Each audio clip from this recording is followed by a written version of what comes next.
स्वागत है आपका मेरे चैनल कहानीज में। आज की कहानी का शीर्षक है यादों की बौछार।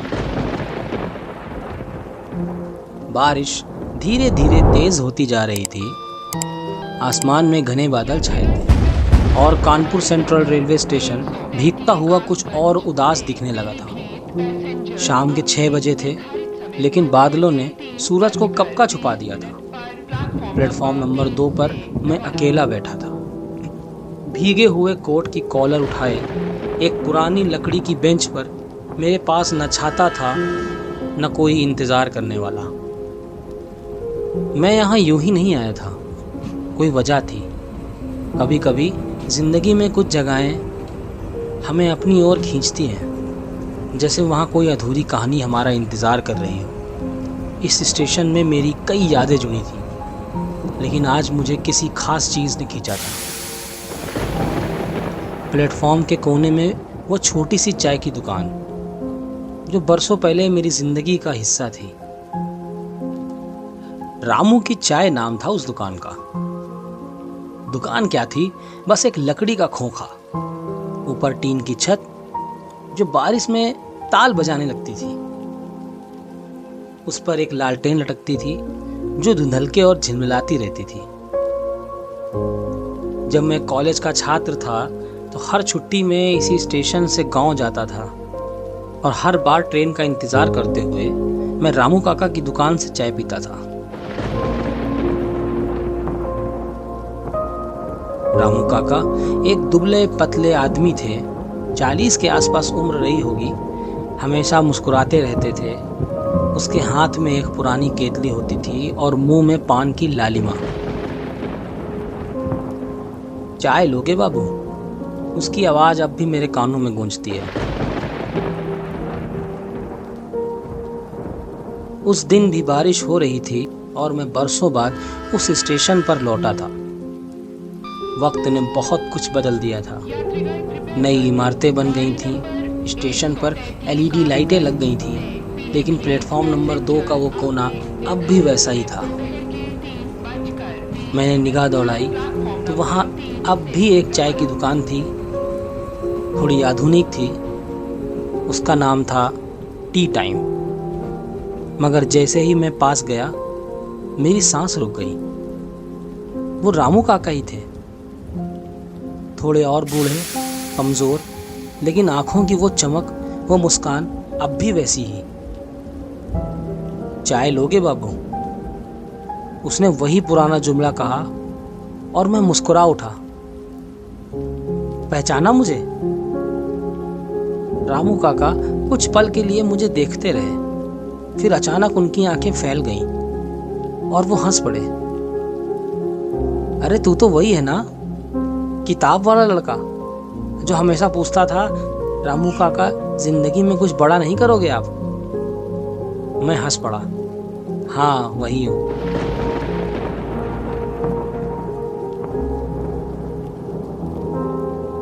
हम दोनों दुकान के भीतर आ गए। बारिश अब और तेज हो चुकी थी। केतली में पानी उबल रहा था और चाय की खुशबू हर कोने में भर रही थी। 4 लोग और भी थे जो भीगते हुए वहीं आ गए। सबने गरम गरम कुल्हड़ में चाय ली और एक कोने में दुबक कर खड़े हो गए। इतने सालों में कुछ बदला नहीं रामू काका? मैंने कहा। रामू काका ने एक गहरी सांस ली। बहुत कुछ बदला है बाबू, पर कुछ चीजें नहीं बदलनी चाहिए। चाय भी वैसी ही रखी है, वही मिट्टी की खुशबू और वैसा ही अदरक का तड़का। मैंने चाय की एक चुस्की ली और सच में जबान पर वही पुराना स्वाद लौट आया, जैसे वक्त की परतें उतर गई हों।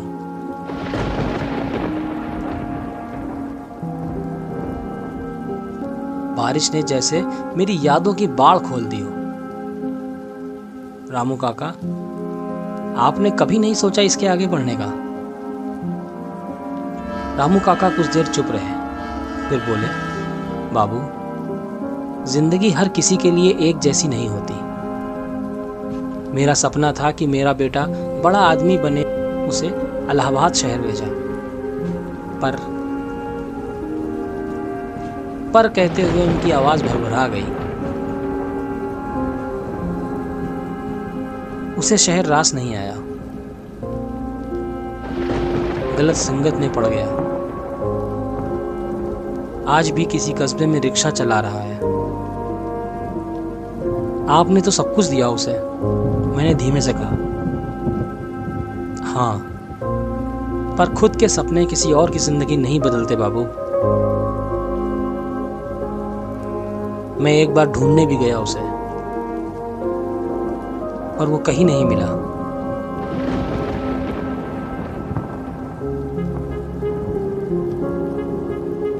फिर मैं वापस आके वही पुरानी चाय बनानी शुरू कर दी। दुकान वही थी, लोग वही थे, बस मैं थोड़ा टूट गया था।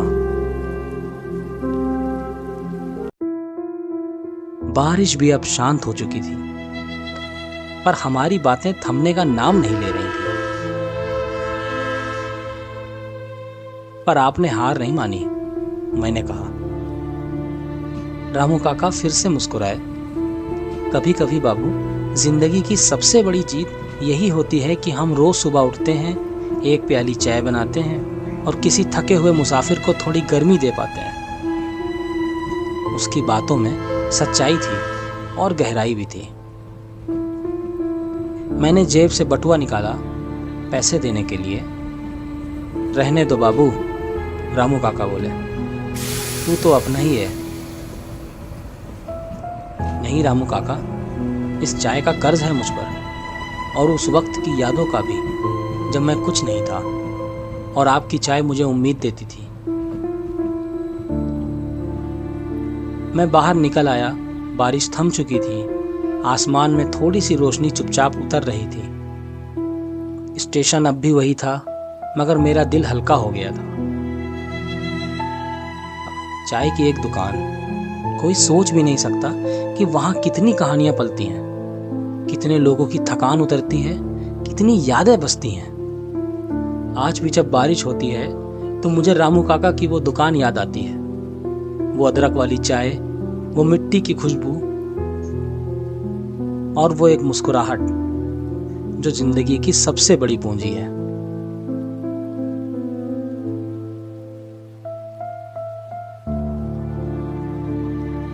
अगर आपकी कोई कहानी हो जो चाय की दुकान में पली बड़ी हो, मुझे कमेंट करके जरूर बताएं।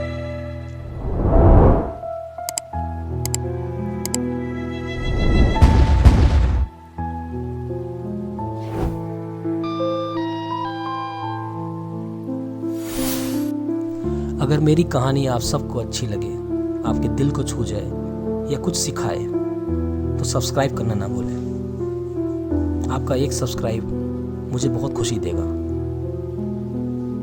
और कमेंट में ये ज़रूर बताएं कि किस टॉपिक पे कहानी चाहिए। मैं कोशिश करूँगा इंशाल्लाह लिख सकूँ। शुक्रिया आप सबका।